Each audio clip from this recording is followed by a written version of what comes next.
माँ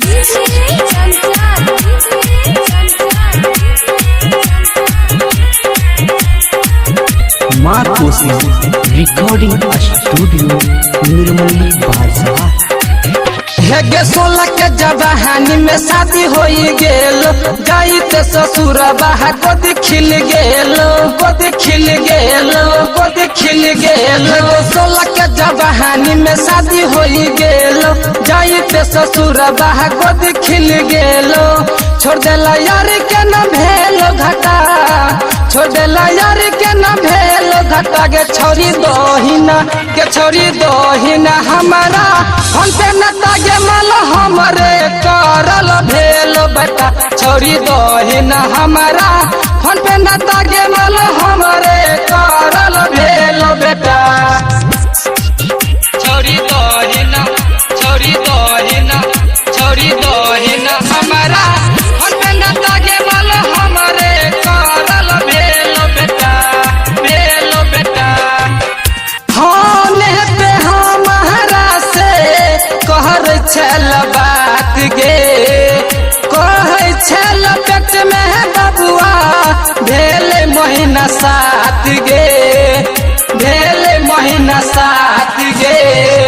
होने पे हमारा से कहर छल बात गे, कहे छल पेट में बबुआ भेल महीना 7 गे, भेल महीना 7 गे। सोइया से कोही के कमर दर्द सही के, छतिया से छतिया ले लही सटा, छतिया से छतिया ले लही सटा। गे छोरी दहिना, गे छोरी दहिना फोन पे हमरा न तागे माल हमरे करल भेल बेटा। गे छोरी दहिना हमारा फोन पे न तागे माल हमरे करल भेल बेटा।